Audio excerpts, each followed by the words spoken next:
अशी कामं असतात, काही काही दुसऱ्या वर्षी पालिकेत जायचं. पण खासदार साहेबांना मी जेव्हा पण फोन केला, मध्यंतरी ते अधिवेशनाला होते तेव्हा देखील त्यांचा रिटर्न कॉल आला. म्हणजे आमच्यासारख्या एका छोट्या कार्यकर्त्याला देखील रिटर्न कॉल करतात. नरेंद्रजी बोला, हे वाक्य ऐकायला मिळतं. त्यासाठी खूप खूप आभार. तोपर्यंत आपण शांत बसायचं नाहीये आणि त्यासाठी हे सर्व माझे सैनिक जे इथे आपल्या भारतीय जनता पक्षाचे सर्व सैनिक आहेत ते दिवस रात्र मेहनत करतायत. त्यांच्यावर तुमच्या सर्वांचा आशीर्वाद राहू देत, प्रेम राहू देत. तुम्हाला सर्वांना त्यांना इतका तुम्ही साथ देताय त्याबद्दल तुमचेही आभार. तुमचा प्रवास हा सुखाचा हो, सुरक्षित हो अशीच प्रार्थना मी आज गणपती बाप्पाकडे करते. आणि सुरक्षित पोहोचल्यावर धैर्येंद्र भाऊंना एक मेसेज करा की आम्ही सुखरूप पोहोचलो आहोत, म्हणजे आमचा सुद्धा इथे गणेशोत्सव आनंदात जाईल, तुमच्या चिंतेत जाणार नाही. आणि परत येताना सुखरूप या, गणपती बाप्पाचा भरपूर आशीर्वाद घेऊन या आणि पुढच्या वर्षाच्या गणपती बाप्पाच्या तयारीला जोमाने आपण आल्यानंतर लागूया. तुम्ही पुन्हा एकदा इथे आलात, तुमचे सर्वांचे मनापासून आभार आणि तुम्हाला गणेशोत्सवासाठी मनापासून शुभेच्छा. धन्यवाद. अतिशय आनंदाचा दिवस. ऑगस्ट महिना म्हटला की सणसुदी, 15 ऑगस्ट गोपाळकाला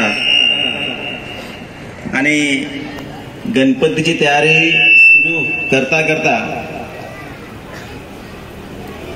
कोकणवासी चाकरमानी नाही, बरोबर आहे. कोकणवासी यांची तयारी कधी सुरू झाली हे पण समजलं नाही. आजच्या या कार्यक्रमाला उपस्थित भारतीय जनता पार्टीच्या जिल्ह्याच्या अध्यक्षा माननीय प्रज्ञाताई पाटील, वसई विरारच्या कार्यतत्पर आपल्या सगळ्यांचे आवडते आमदार माननीय स्नेहताई दुबे पंडित,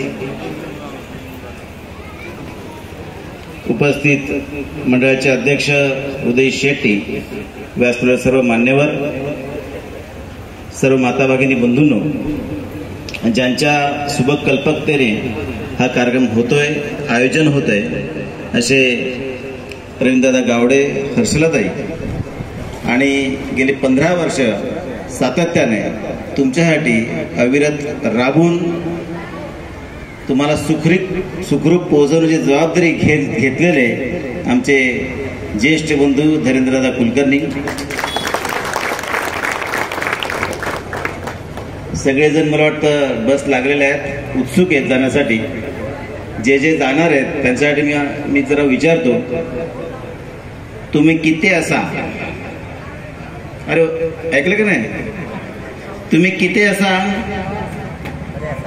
काय, अरे 12 असा की नाही,